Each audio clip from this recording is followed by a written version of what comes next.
Welcome. Welcome, everyone. Welcome to our session on hope, joy, and play. We'd love to know where you're calling in from, what organization you're with, and something that's bringing you joy these days.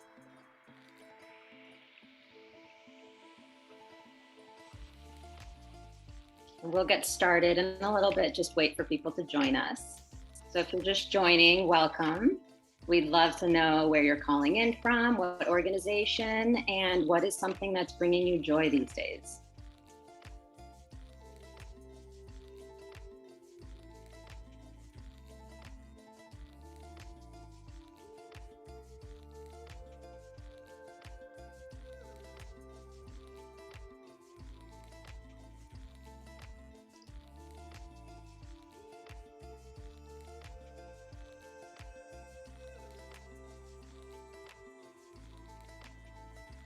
Nice to see everyone.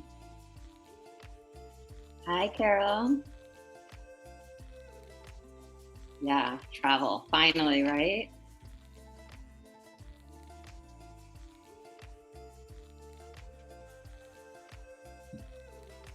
Welcome, everyone. We'll get started in a little bit. We'd love to hear where you're calling from, what organization, and what is bringing you joy these days.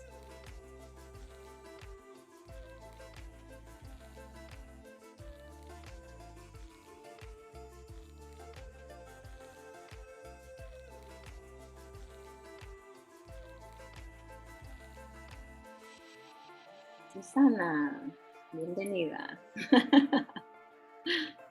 Hola, hola.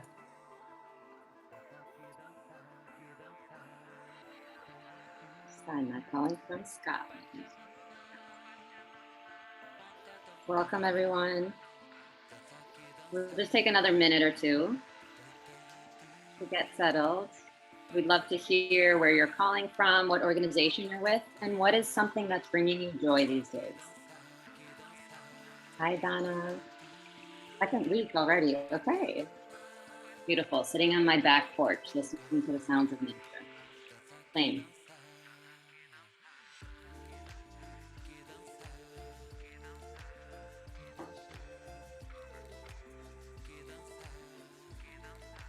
Hi, Amy. Thank you. I'm at the ocean. Beautiful.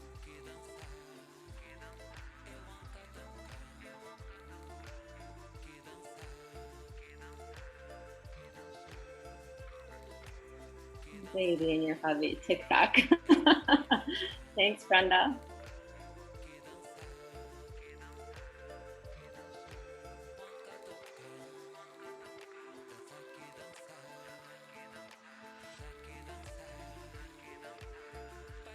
Welcome, welcome everyone.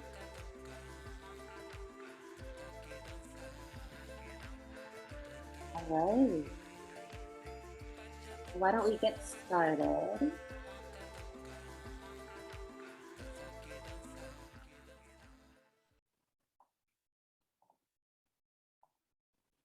Okay.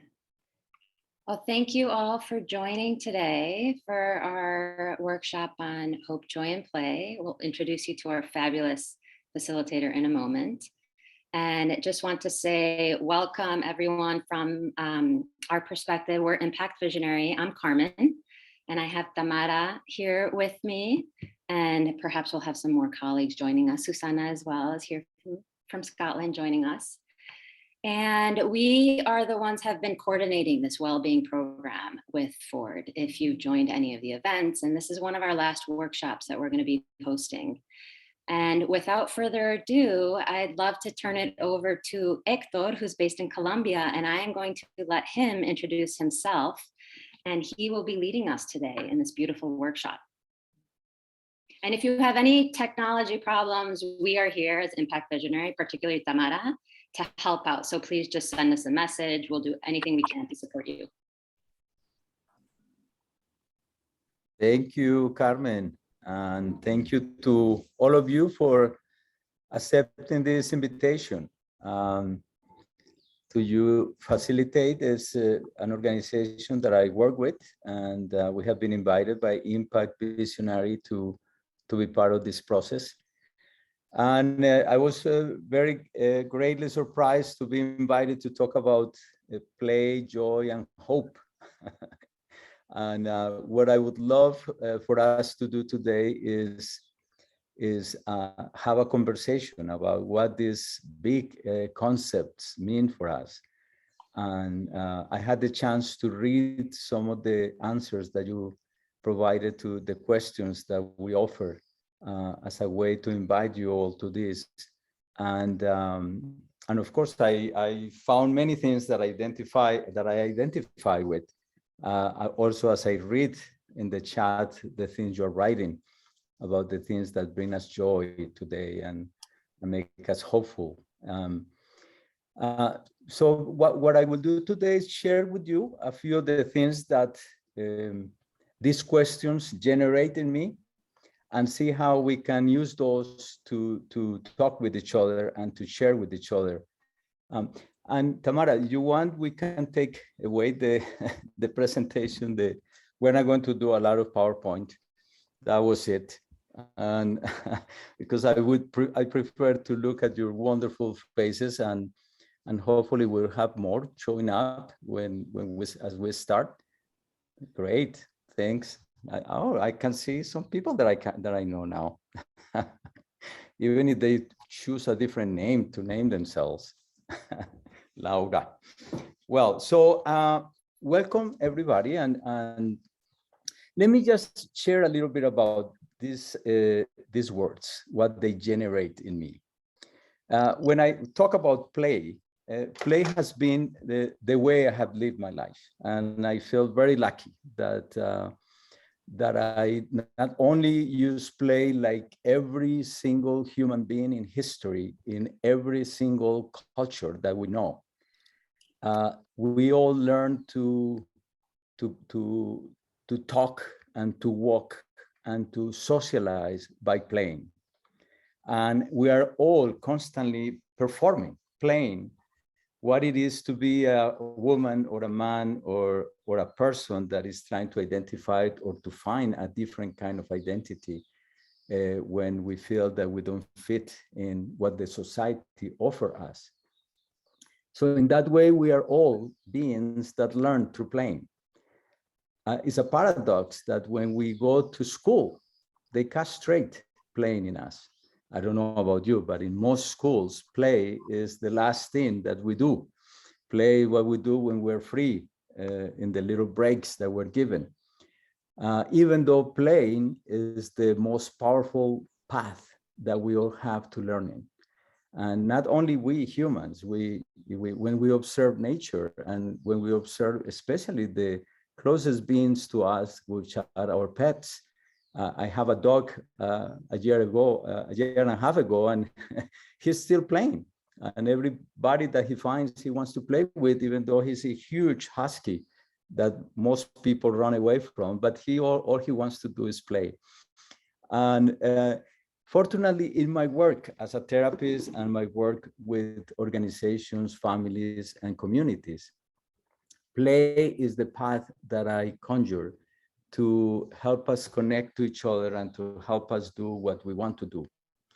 And then when I think about hope, I don't know how many of you have been following what happened in Colombia recently in the most recent election. For the first time, Colombia has elected what we understand as a leftist inclined person, even though he is already trying to create ways of communicating with everybody. But when people ask me from around the world, friends, what was I thinking? How was I feeling? I noticed that most of the conversations that I had and most of the answers that I gave were not very hopeful. You know, even though I was very happy with the results, all I could talk about was, wow, maybe they will not allow him. Maybe they will kill him. Maybe he can get to the presidency, but he will have no power. Maybe. And then I surprised myself finding how difficult being hopeful was for me. Even though I am apparently someone who believes in active hope and is constantly thinking and believing that the only way we can have something in the future is by doing it today and imagining today and conjuring the imagination to see what it is that we want. So I don't know about you, but I find that hope is not an easy thing for me. So I'm not here as the expert in hope. I hope that you know that. If not, I'm trying to clarify that. And also when I think about joy, you know, what is it that comes to our awareness when we talk about joy and the things that bring us joy and all the paths that invite us to be in the here and now, which most traditions explain are the ways to be connected to that which give us joy, which is inside of us. And I'm trying to use here to try to identify or differentiate between joy and happiness. Happiness is a concept that personally has not inspired me that much. I find happiness something that you can access every now and then. Often we depend on others to bring us happiness or circumstances outside of us to bring us happiness. But joy is that thing that philosophically has been connected to our birthright. It is something that we can access regardless of what is happening outside. These simple ideas, I would love to invite us. And of course, I'm sure many of you said, what is he saying? What is he talking about? That's not like the way I feel it, which is great. What I hope is that we can enter into dialogue with each other from these three big concepts and the role that they have today, not only in our personal lives, but also in our organizations. So for that, I would love to see if we have, how many are we? Maybe we have small groups to share with each other initially what these concepts bring to us, but not in a conceptual way, but in an experiential way. So the question I want to ask you is to share with a group of two and groups of three, with another two people, something connected to either joy, play, or hope that has happened to you in the last 2 years that has been so difficult for most of us. But something that you experience, that you feel awaken hope in you, even though everything around us seems so hopeless, even though both the ecosystems seem to be collapsing as well as the social systems that support life seem to be collapsing around us. But what brings you hope? Even though there were so much death and more than death, so much fear and censorship, etc., what brought you joy in the last 2 years? And also, what is the role of play? And it's interesting to find that we can be playful in moments so difficult. I feel that there is no other way to be in these moments in which the world is collapsing, because the world, wherever we look at, needs to be recreated, reinvented, and playfulness is the way we do that.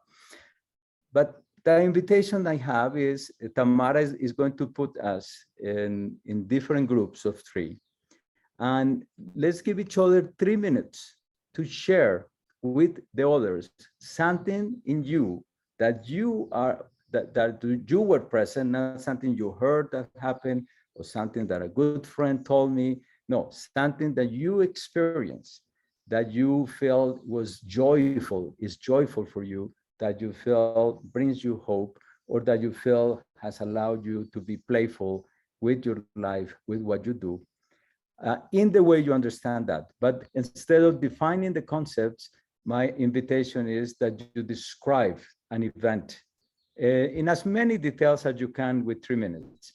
And when we come back, we will hear from someone who gathers not all the stories, but gathered the main ideas that resonated with you.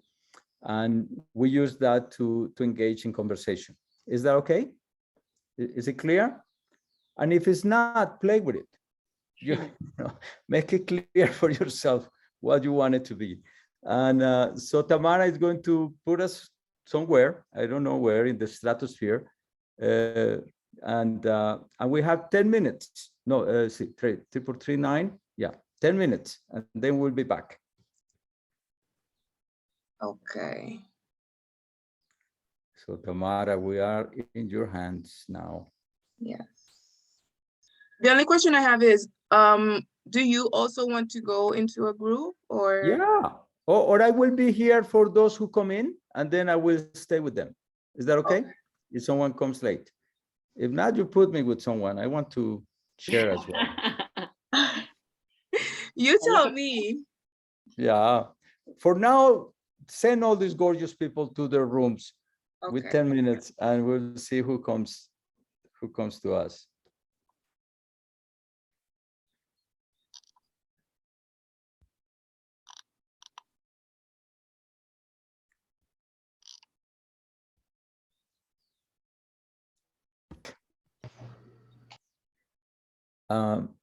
So it will be great. Welcome back. Welcome back. I'm very hopeful to see that most of you are smiling. That's a good sign. So let's see if we can hear a few of us share how was that? How was to hear the stories? And if it was easy to share a story, or if we fell down into, okay, what is the concept? What do I understand for joy, or what do I understand for whatever? So who would like to share, like for 1-2 minutes, how was it? Not just what you share, but what you heard others share. Can I say something? Please, Dale. Hello, my name is Lee. I work for an organization in New York called Make the Road. And it was very easy to share and to also listen as well. It was also an experience to learn something different, see something from a different perspective from someone else's eyes. And it also helped me to understand myself better, and also to look at things in a different perspective. Thank you, Lee. And there was something specific that got your attention from what was shared?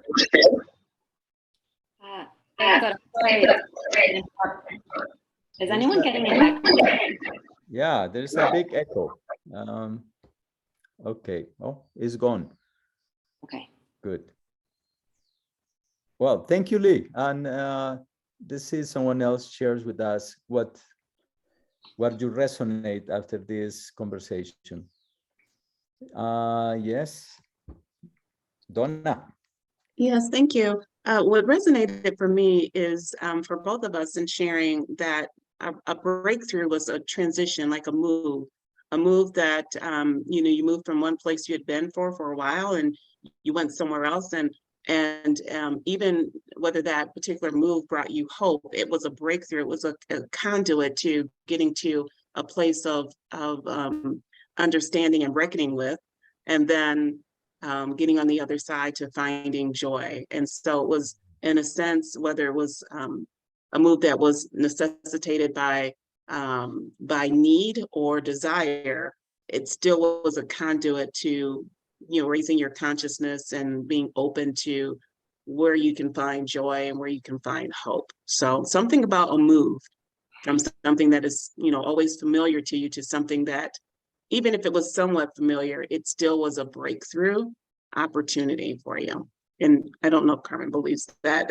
was something that, because the two of us talked about it, but that's what resonated for me. Beautiful. Thank you. Thank you, Donna. Can I come in? Jessica, please. Yes. Hi, everyone. So we had a very nice sharing of experiences with Erica, and we kind of agreed on the fact that that sort of playfulness, we kind of lost it before the pandemic even, and we were thinking also about, we both have children, and the fact that we have sort of a gender role thing, because it's our partners, male partners, who do the playing with the kids. And I feel, and I'm looking at this group and I'm seeing this mostly women group, and I'm just wondering, how this resonates with us. You know, we have to be responsible, serious about things, and like strict and putting rules. And we forget about that sort of silliness and playfulness that comes not only with kids, you know, but we were thinking about that sort of gender perspective, which I found really interesting. Wow, thank you, Jessica. Well, let's see how the question resonate, and then we will whip with these threads that are coming from you. Thank you. Somebody else? Yeah. Nora, I see your hand.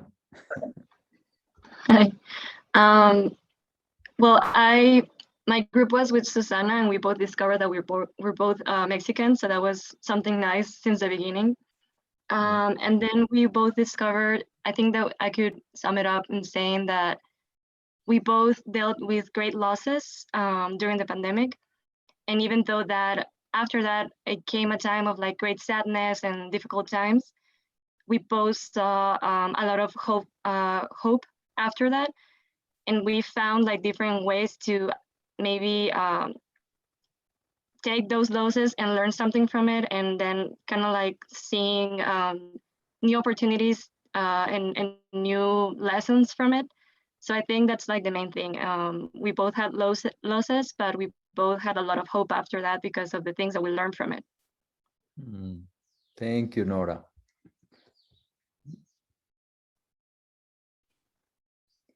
Someone else wants to share? Laura. Hi, Laura. It's so great to see you again. And yes, I had a very nice conversation with Carol, who is in DC. I'm like in the South. I'm in the same country as Hector. I'm in Colombia. So it was very, very fun. We both found that joy does not necessarily give us hope. So we talked about different joyful moments, when like moments that we had shared with kids or with dogs or with, you know, other beings that give us joy, but not necessarily hope. So when it came to hope, we both realized like when we learn something from different perspectives. She's an accountant, so she was talking about like when she learned new abilities in Excel that will help her do something, and I was talking from another perspective, but we both had that in common. Like we found hope in more active things that were going to help us to transform something or to help others in doing other things. So that was really interesting. It's different to joy and hope tended to be more active. So it was fun, interesting. Thank you, Laura. Yeah, I will try to pick some of the things that I will remember, but I hope that we all do together and weave this mycelium that we're creating with these invisible threads that are coming up. Let's hear one more person. Oh yeah, Basia had her hand. Okay, I didn't see it. Who? Basia, if that's how you pronounce your name. Settles. Did you want to share? Yes, it's Beasia. Oh, Beasia. I'm sorry. It's okay. Oh. It's okay. One thing that my group, we all had in common was we have siblings, and like we found joy through their lives and just like watching like who they are and the decisions that they make. And we also talked about like friendship and like the connection between friendship, whether you know that person or not, can bring you a lot of joy because it gives you like a lot of hope in a moment where you can just like be carefree, express your thoughts and opinions, like be yourself. So like as much as joy and hope might tie to like connections with others, it also has a personal dealing with like yourself and like how you feel about yourself and how you want to like express yourself in different like phases of wherever you are. So but the sibling thing really resonated because I love my siblings so much and they're amazing people, and like the group, their siblings are also amazing people. So like to hear like their stories about it, it just like it gave me like a certain feeling. Like I feel like I know your sibling because like my siblings are like that too. Oh, how lucky to be playful with your siblings. I was the oldest of 5, and as children, we play every single day, both during the day and night, until we were told, you stop that or else. But I feel that kept me alive, because that awoke our imaginations, and that helped me throughout my adolescence as well, as people around me became members of the guerrillas or the paramilitaries or the mafia. Playing took me to books and to novels and to reading. And it was that which kept me being able to imagine that there was another world, that the violent world that I was growing up.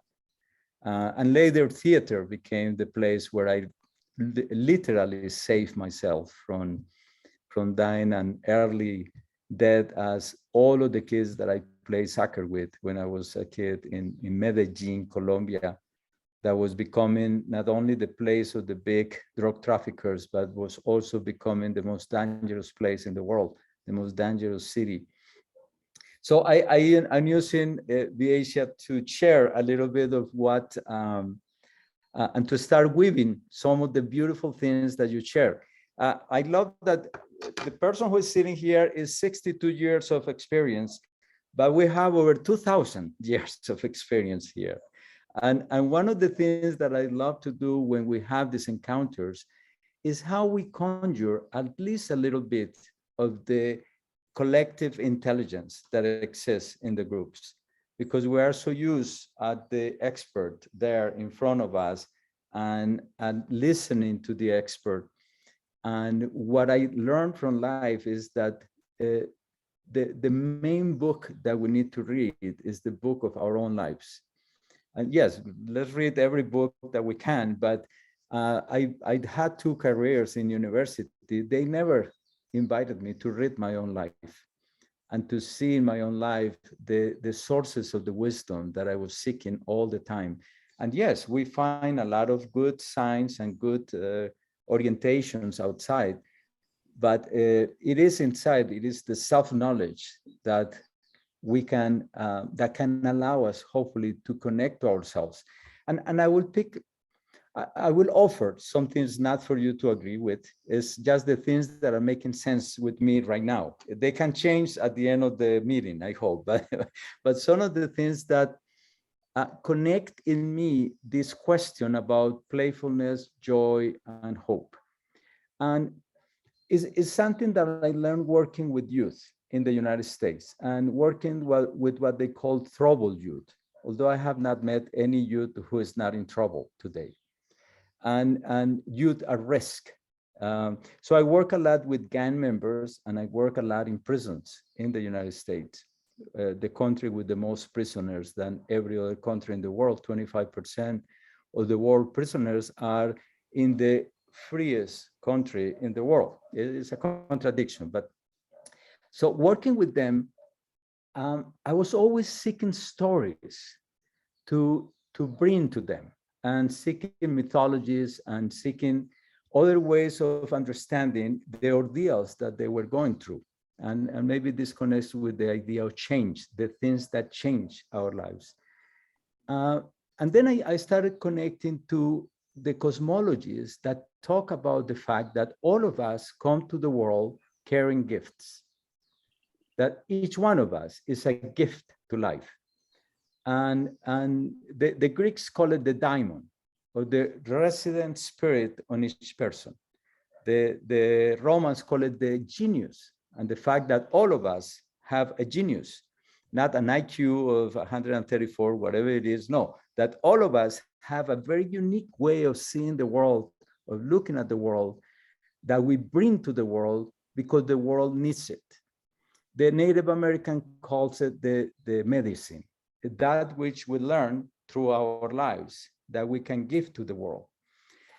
And when the youth heard the stories, these concepts through myths and through stories, I saw in some of them their eyes come to light. And hopefully, or the idea of that, wow, maybe I am here in the world for something. Maybe I'm not an accident in an accidental world, as I have been told. Maybe I'm not here because the condom broke, as my father told me. Or we were not expecting you, as my father said. Or I could not have an abortion on time. So you're here. And by the way, because you're here, I could not do what I wanted to do with my life. I stopped studying and going to university because I now had to work. Those kinds of stories that most of these youth share with me seem to have a turn when we talk about, no, there is no one else in the world, almost 8 billion people like you. There has never been anyone like you in the world. And I could not explain to them theoretically what that meant, but it seemed to shift something in them. And it also helped me as I grew up in a very violent environment where almost everybody was being killed. At the beginning, I thought I would never turn 15. And then I said, well, maybe I will make it to 25 after graduating. And then I was tortured, and it seemed by the government, by the Colombian US Army, because I had my own ideas about things, and that seemed very dangerous. But then I had to exile in order to stay alive. And I went to the United States, the last place in the world I wanted to be, because it was the empire. And of course, I realized that Americans were not what the American government was, especially in South America at the time. And it took me 3 days to fall in love with an American. So you know how love just changes everything very quickly. Love and sex is like the ideologies go very berserk when that happens. But then and now it looks like I'm turning old, you know, that maybe life had another plans for me. And one of the plans was to tell the stories of all those people that died and that were killed very young, including my own brother and many of my close friends. And even today, as I have returned to Colombia, some of the people that I have been working with, and Laura was in one of those projects, Reconectando, many of them are being killed right now or are in hiding because they are being sick by who knows who because of their work. So is this how we find joy and hope in this, what I'm describing to you? Well, the idea of the title, when Carmen was saying, well, how are we going to call this? I said, I don't know. But then we came out with this title because it seems to me that the connection to the purpose and the connection to our diamond, to our genius, to our gift, to our medicine is what brings us joy and is what allows us to create the field to plant the seeds of hope, the seeds of active hope, the seeds of the future that we want to imagine. And it seems to me that we are living a moment that the fastest way I can create a metaphor with is that we are in a moment of rite of passage. You're familiar with the rites of passage from youthful to adulthood, from childhood to being a teenager, from being not married to being married, and or from being alive to being dead. That's a transition. We don't know much about what happened after, but we imagine things. Those transitions happen in our lives all the time.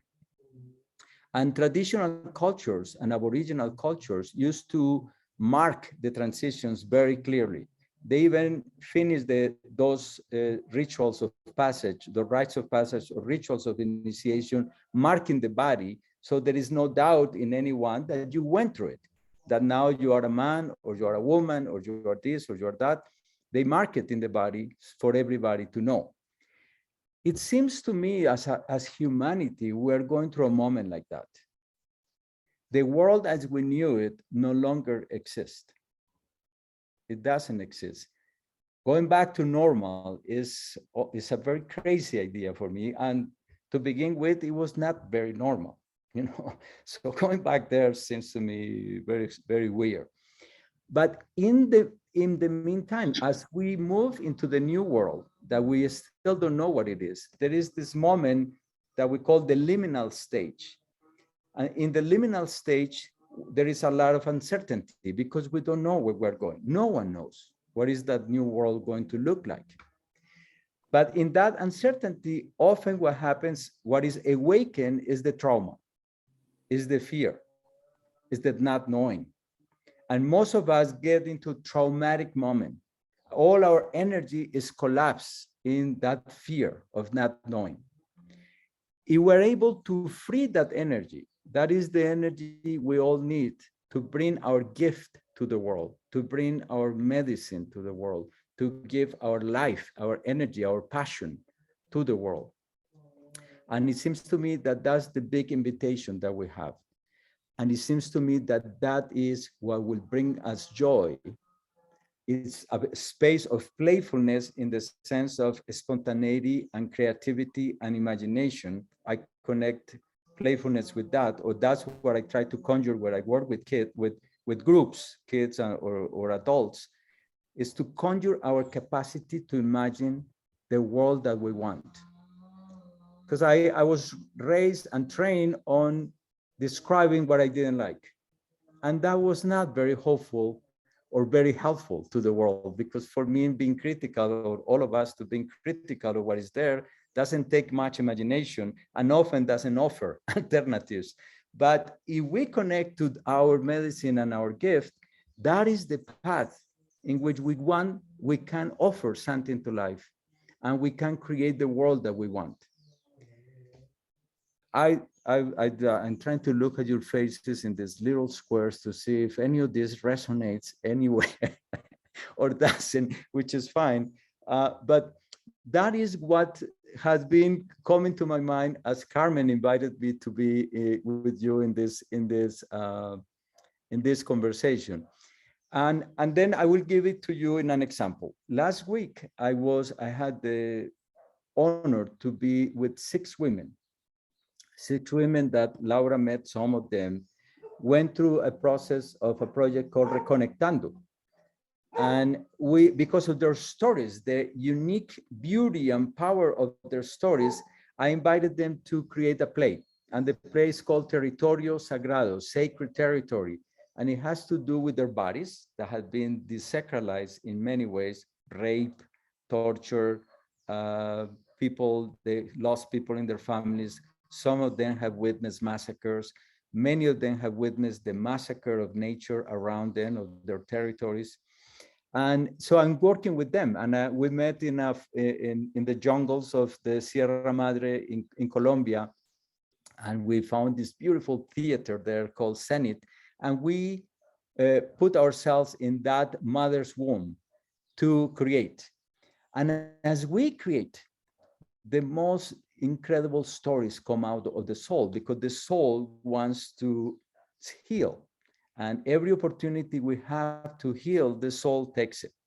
And when we start healing, someone opens their soul and everybody's soul said, oh my God, I want that too. And then everybody opens. So all of a sudden, we are all swimming in the lake of sorrow. But then we're all swimming in the lake of healing.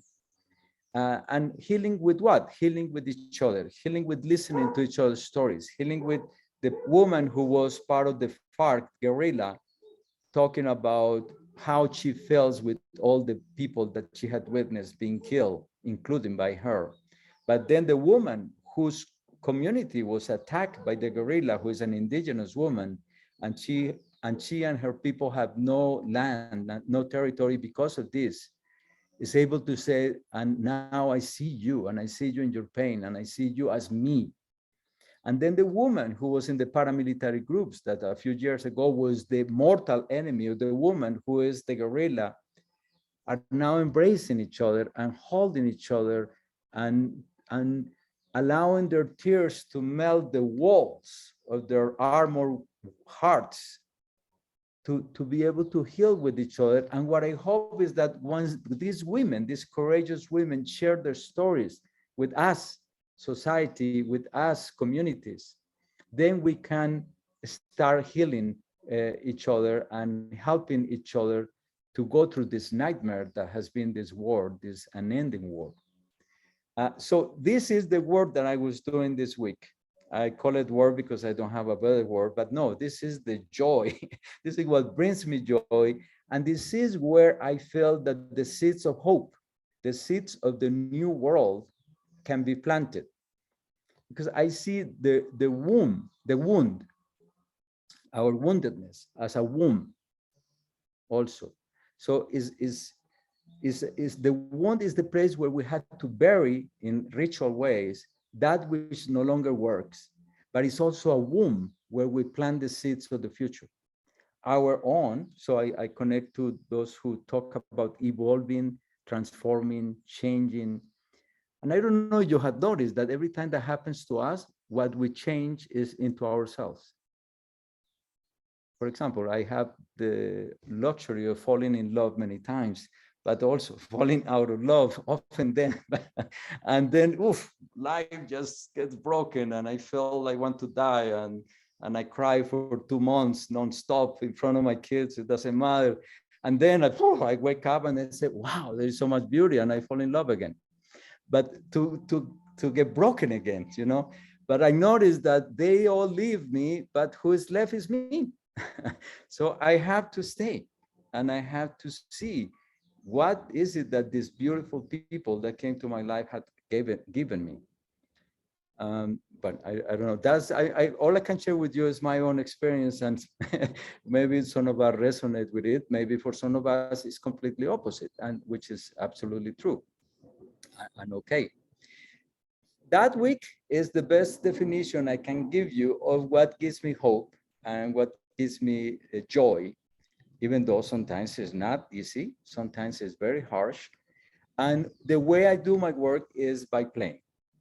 All we were doing is playing with our bodies, dancing every morning, playing games to awaken spontaneity, going into nature and playing in the water and going into waterfalls and getting naked and putting clay in our bodies in the places where we felt wounded because we have been told we're stupid because we were raped. And there is no one I know whose sexuality has not been seriously wounded by our culture, our patriarchal culture of repression and condemnation of pleasure and condemnation of our most inner power.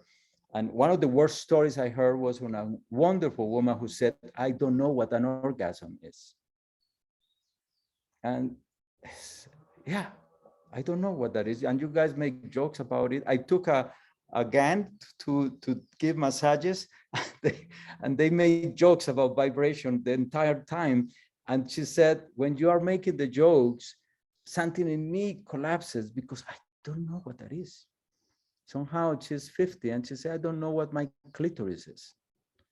So those kinds of tragedies that we have that can shift, that can change, are connected to joy and are connected to playfulness and are connected to our most inner qualities and capacities and rights, our right for imagination and our right to give ourselves to the world.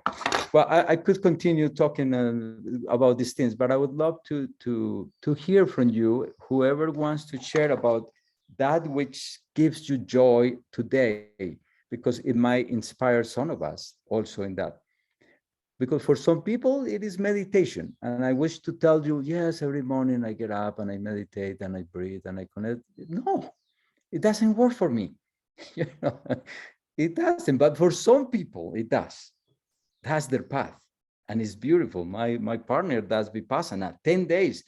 I find that almost impossible. I can do Osho's meditation, dynamic meditation, and shake my body until I sweat like never before. And that works for me, you know. But so if we could hear, if any of this resonates, I would love for you to share with us. So we open other threads. Is that okay?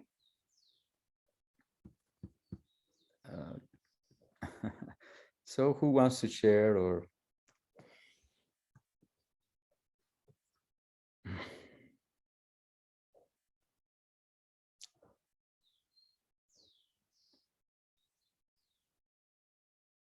I like your smiles.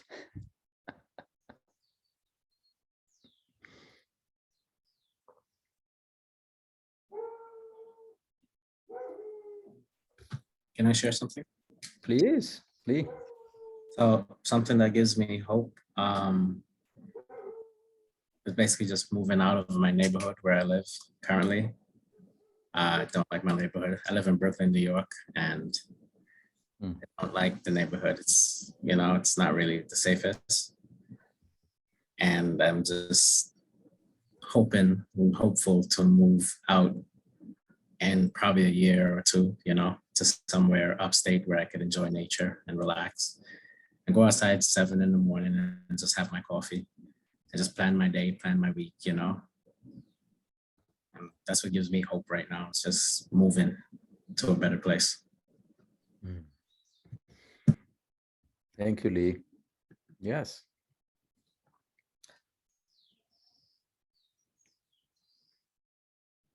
Good luck with your best space to bring your gifts.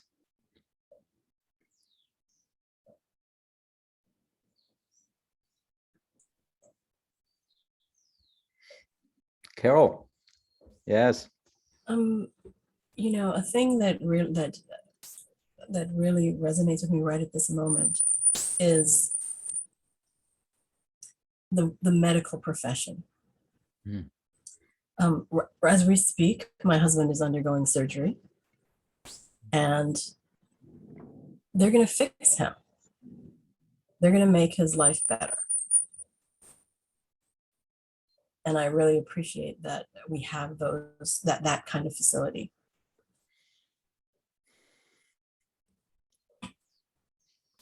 Oh, the best for you and your husband. Thank you. I had to go dark for a minute. They called to tell me that surgery is going very well. So. Oh, wonderful. All right. Wonderful. Thank you. Thank you for sharing that.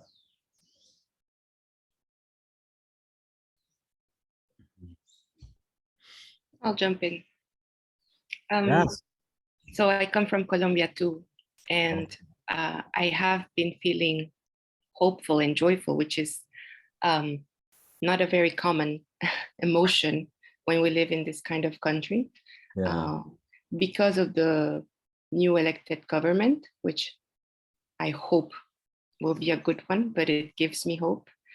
And also because of the work that has been done by the Truth Commission, which I feel, despite all the difficulties in this specific aspect in Colombia, I think that it's bringing sort of a chapter of violence of our country, maybe not to an end, but at least to the beginning of the end, which I think gives me hope and joy. Maybe not for me, I'm not sure if I'm going to see that country, or I don't know, but at least for the ones that are coming. Thank you, Jessica. And yeah, I'm sure that those of us who had lived here for so many years never imagined that this could happen and that we will witness it. And my invitation is always that it will be better because you are giving everything that you can. We are giving everything we can to make it so. And we have a new opportunity that we never had before. And yeah, that's how we're going to make it happen. With Laura, we have been part of a project that accompanies the work of the Truth Commission. It's called Reconnectando. And our main, I would share with you maybe our webpage. And our main focus has been in making sure that nature is also considered as a victim of the war and a victim of the violence, not only in Colombia. We all know that we have transformed Mother Earth from a living being into a thing that is at our service, our natural resources, our environment, not us. We are nature.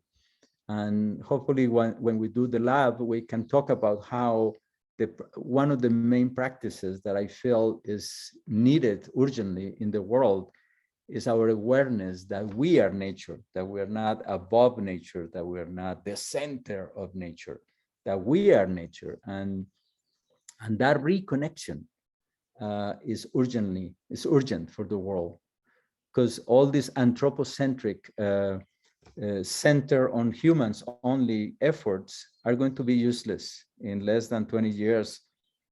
Yeah, the earth will find billions of years to create another form of life, but we will not be here. Our children will not be here. Our grandchildren will not be here. The generations from the future will not be here, which is another idea of the that this is a Native American idea, that everything we do is sacred, because everything we do will affect 7 generations from now. So it's beautiful. Those of us who are above 50 is the idea of elderhood, which is a lost species. We have a lot of elders in the world, more than ever in history, are alive today. Some of them, like, I'm sorry to say like this, like cadavers with IVs. But the elder is the one who has grown into their own lives, who have become who they are, and who are giving their gifts to the world. When I said this to youth, the youth said to me, how do I know my grandpa or my grandma are an elder and not an older? I said, very easy. I said, how? I said, are they weird? Do they look just like themselves, or do they look like everybody else? If they look like everybody else, wake them up, hit them in their ovaries with love, but wake them up, you know, because we need them, because it was the elders who could see the genius in the youth and bless it. But an elder who has become an older, and many of them have become presidents of the United States or are in Congress. I don't see many elders in Congress in the United States or in the world. I've met a lot of elders in 25-year-olds in prison, people who had grown into their wisdom. And I felt that that's a very big invitation that will bring hope back to the world, is when the elders are really with one foot on the other world and another foot here and receiving messages. And they are the ones who are receiving those who come from the future with all their medicine and can hold the space for them. The elder is accumulating. So one who is simply taking and taking and taking. How is it that 3 men in the world own more wealth than more than half of the world's population?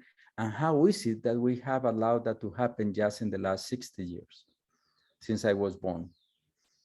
Also, in the last 60 years, more than half of the living beings have disappeared. We have killed them. And we continue doing it 200 a day that will disappear forever with our behavior. It's called the Anthropocene, the destruction of life on Earth. The 6th one, mass destruction. The 5th was when the meteor fell into Yucatan Peninsula and 75% of the living beings disappeared, including the dinosaurs. We are now, with our behavior, doing that to Earth. So it's beautiful what we have at hand, you know. I find this information very hopeful. I mean, it sounds like a contradiction, but I feel that we are being invited, that our soul chose to be here right now. I cannot demonstrate that, but I like the idea, you know, that we chose to be here right now in this moment to bring our gifts to the world. And the invitation is, give it right now. You don't need another PhD. You don't need for your daughter to be 18 and out of the home. You don't need to get rid of your current partner. And no, it's now. It's today. The world needs each one of us to bring our medicine and play with it, because we don't know how to do that. I don't know how to do this talk today, but we're here. We're trying to figure out how to do it together, yeah. And we have been training our entire lives to be here today. Somebody else wants to share something, whatever is in your mind or your bodies? Can I come in? Please, where are you? Right here. So now, please come me. in. So yes, I'm resonating with something which is like in peace building organizations, at least, and in Colombia. I don't know if that happens everywhere else, but I'm sure it has happened to many. I've heard it a lot, and it worries me, and it has happened to me too. Something frequent is the fact that we stop not only playing but also caring, because we get so drawn into the work that work becomes like the only aspect of your life that you're moving. So there's burnout. Burnout is something often, and many people end up, like you stop enjoying the work that you do because of justice, because of other motives. So to me, something that gives me hope right now is to, and I think this Ford Foundation, all of these spaces, and this talk particularly brings that, like, connects me to that, and is the fact that if it stops being joyful, the way you treat yourself is the way you treat others, the way you treat nature, the way you treat your home. So it doesn't matter where you are, if you're in a city or in a rural area or in the ocean, in a beach. It's like, I think that consciousness about how you treat yourself, how you inhabit the present, because that's true. I resonate with that. We only have like this now. The present time is the only one real. The past is already there, and the future, we don't know about the future. As much as we want to control it, it's impossible to know.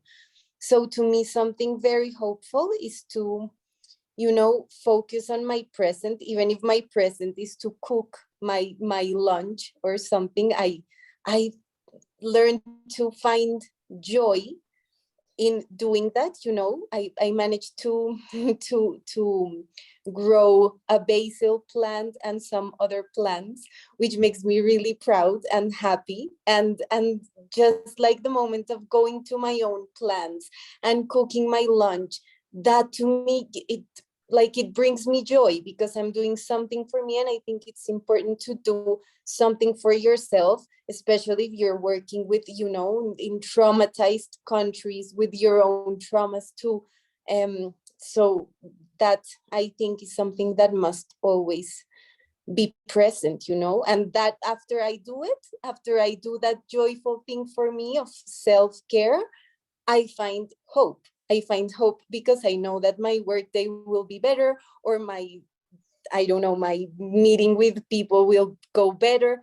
And that's really, hopeful too. Thank you, Laura. I told you, it's the wisdom here in this. That was beautiful. Absolutely. How many of us resonate with what Laura said about burnout?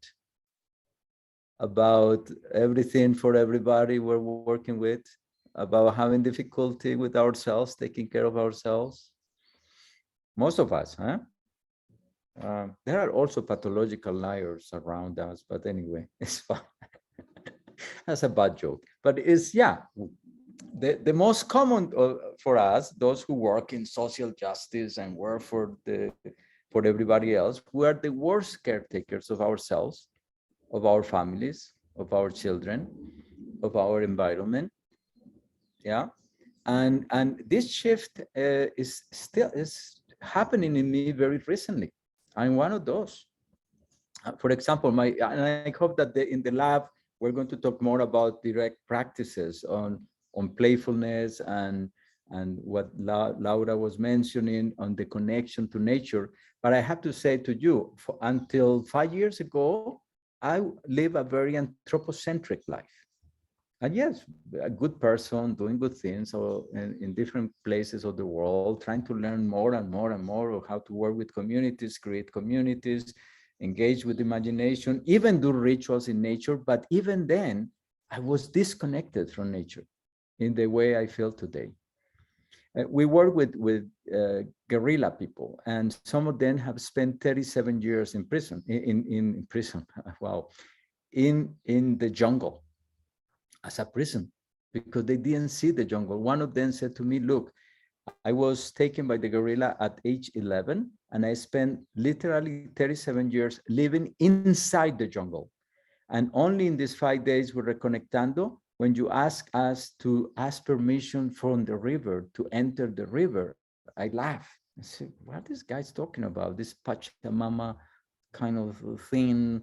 And I was laughing, but then when I asked permission, what came to me was all the times I entered the river and all the times I survived, even when I didn't know how to swim. And the river kept me floating, and the times that I escaped, and the way we treated nature. And I never kill an animal unless I was going to eat it or because of protecting ourselves. But now, so it took him, living in the jungle was not enough to develop an awareness of the jungle as a living being that we can be thankful with. But it took a second, a click, a moment in nature of 20 minutes just in quiet, not meditation, just being quiet. And then this thing awakening us. And it could be with the plants around us, or with your cat, or with your dog, or with a walk, because nature is always talking to us and telling us exactly where we are.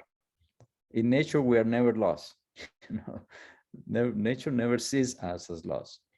But we had lost that connection. So in the lab, we're going to try to see some simple practices to do that. And Laura said so many things, but I just leave it there for each one of us to weave with.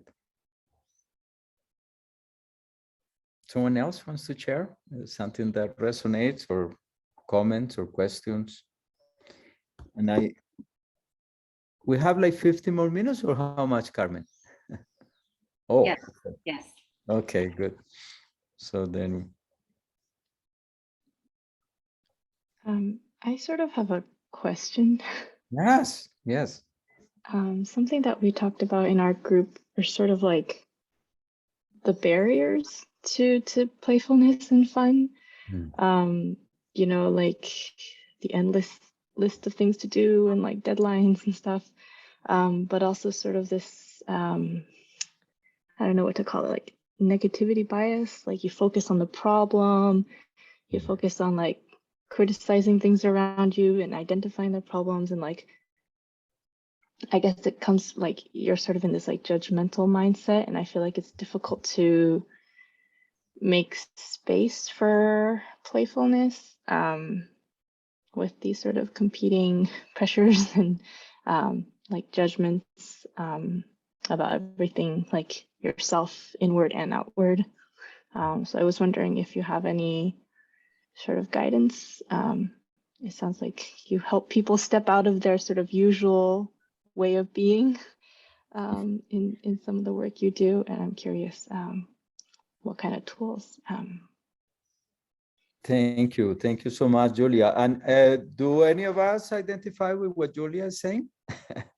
That we experienced this difficulty with all we need to do, and now we're going to play.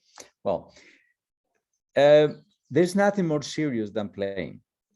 Nothing more productive than playing. For example, imagine if we started today with me telling you what are the difficulties you have with joy, play, and hope.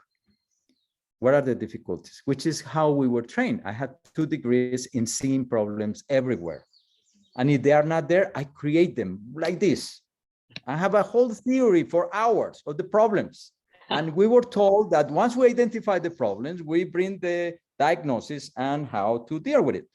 Well, I work with groups of victims, with people who have mountains of problems. And we start the meetings. If we start the meeting with the mountains of problems, there would be an unsurmountable mountain of things from the past, the present, the generations, the analysis, the blah, blah, blah, impossible to resolve. And we all go home depressed. And with, I even said that, and I'm already feeling like, blah, blah, blah. I had to check it out. So today we started with appreciative inquiry. It doesn't matter what is happening in the community, in you, in the family, there are things that are working.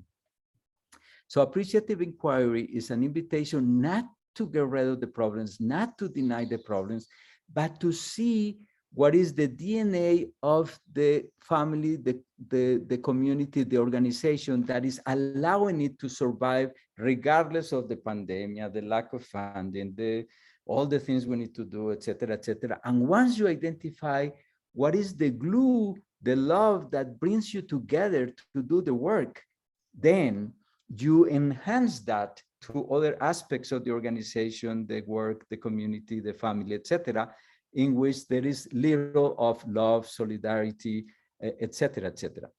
So one thing that I would recommend is look into appreciative inquiry as a different way to approach an organization than the mindset of let's see the problems in this organization and let me give you the analysis and let me give you the diagnosis and well, all of that we have been taught. Now, what do I do with playing? Is I don't know anything that democratizes a room fastest than playing. And I have played with executives that after 10 minutes take their ties off and their sacos off and their clothes off, not all of them, but a lot of them. With kids, with teenagers that are looking at me with a killing stare like, motherfucker, what is it that you're trying to do with that? That kind of thing. Sorry, but I need to hold the heat of, oh my God, this is not working. Oh, for a little bit, because I know that at the end, all of us want to play.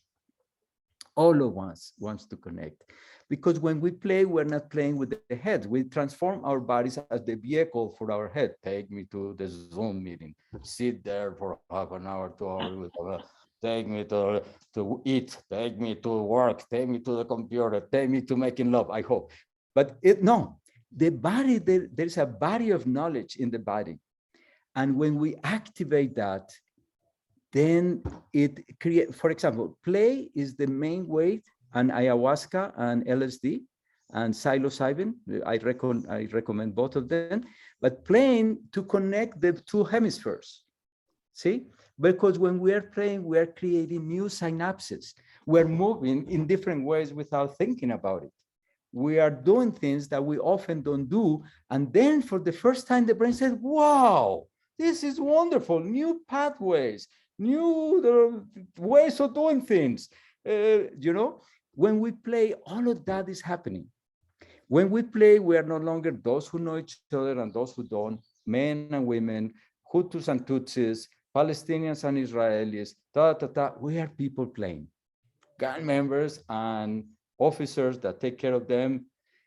So when we play, we socialize everything. We engage with our energy, our bodies, our minds, with everything. We are who we are and who we are not when we play. So let's do, I should have started this meeting with this, but we're doing it at the end. That's the place, that's when you play. You don't know what you're doing and then you make a lot of mistakes, but then you learn to live with it. It's the way. So we're going to do a simple game because I'm going to show you this in this way. What is it that I hope that we can do together in the lab that will be a little bit different of what we did today.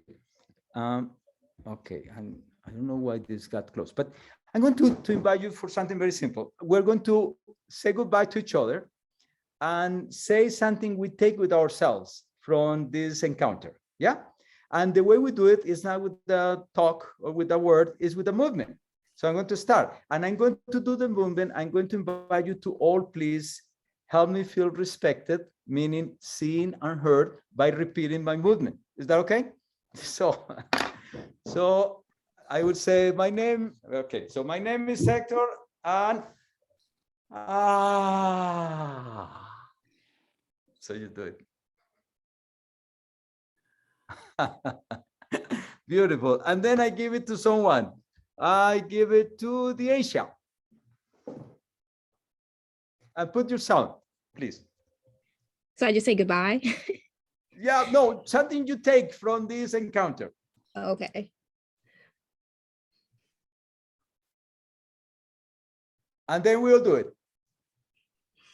And then we connect to this. What is this? Yeah, beautiful. Deisha, give it to someone, please. Donna. Donna. And don't think about it, just do it. Where's Donna?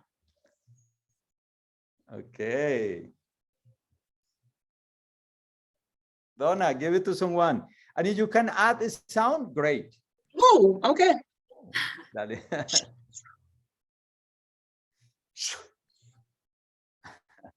Lee. Unless all put your sound on, even if it Okay. sounds very chaotic, that's fine. Lee. Donna, give it to someone. I gave it to Lee.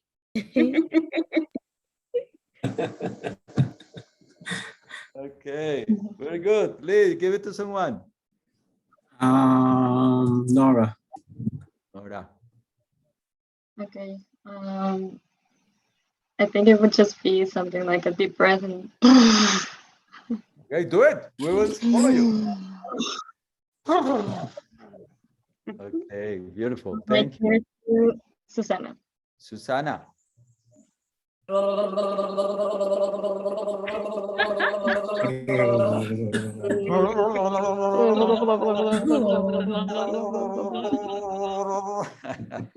Thank you, Susana. To someone. Amy. Amy. Amy. Amy. Amy.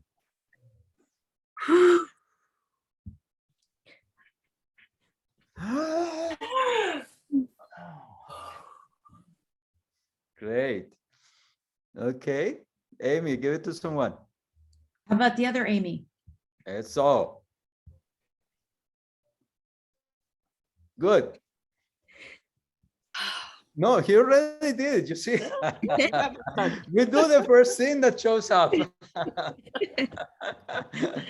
Okay, Amy, Marty, give it to someone, please. Sarita. Sarita.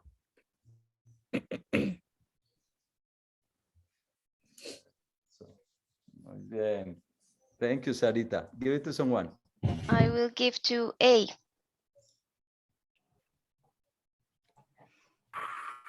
Okay, and A to someone. I will give to Eunice. Eunice.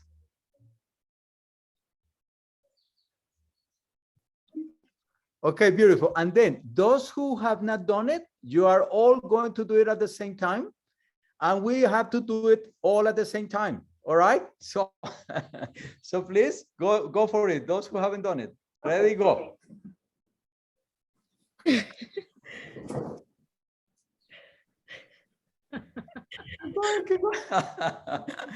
Okay, beautiful. Thank you. Thank you. Yeah. So that's a very simple example with the limitations of Zoom and all of that, but it's beautiful that we can connect from so many different places in the world. Thanks to this, which is another gift of the pandemic. It's paradoxically, but the how do you call the Netflix when you are watching Netflix non-stop? Binge watching? Binge watching, yeah. Of course, I don't know anything about that. The Just streaming. Lately, there had been a streaming of Netflix, but at the same time, there had been a streaming of all kinds of information. I don't know if you noticed that everything is out now. All courses in meditation, in this and that, even quantum physics, everything is now available. And it's beautiful that we can connect. And I thank you all for listening, for participating, for sharing. I hope to see you in the lab. As you can see, we still don't know what's going to happen in the lab, but we will bring ourselves and some things. I would love to share with you some games like the one we just did and share with you some practices in nature, some what we call medicinal walks that help us reconnect to ourselves and to nature. I will give you some ideas of some resources on playing, on games, Any game is more important than any meeting. I can guarantee you. And if you play, it opens the mind, it opens the synapses, it opens our imagination, which is what the world needs the most. Conflict is an absence of imagination.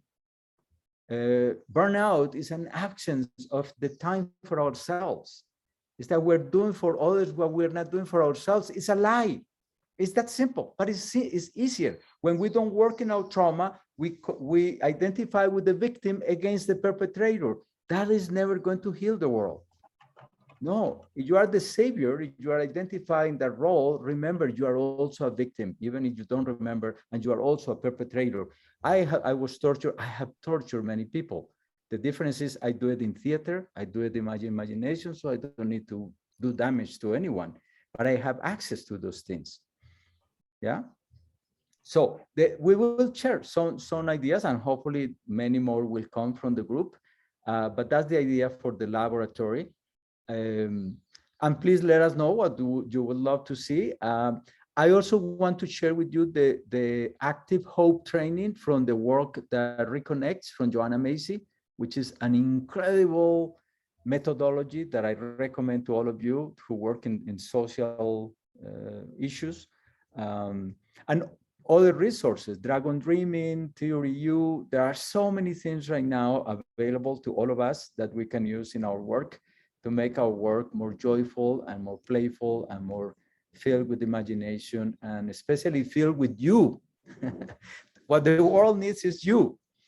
As Oscar Wilde used to say, live your life because everybody else's is taken. So although, and it's taken by Google and by TikTok and by, I don't know who, but it's, so we'll talk a little bit about these things and why joy has disappeared from work, has disappeared from society, from education, even from family. So I was very happy to hear that some of you still feel the invitation by the biggest wisdom seekers in the world, which are children, to say to you, wake up, dad, wake up, mom, come on. I used to come home so tired from my work, and I would just look into my kids' eyes, and that will erase everything in seconds. That was one of the best medicines. And they are always there. How are we with the time? Yeah, we have to wrap up. Okay, so no, we already wrap up. I saw you wrapping up. We did. No, thank you so much, Hector. Thank you to all of you for participating. Tamara shared the registration for the practice lab. This is where we're going to go deeper into activities. It's going to be 2 hours long. Please share with your colleagues.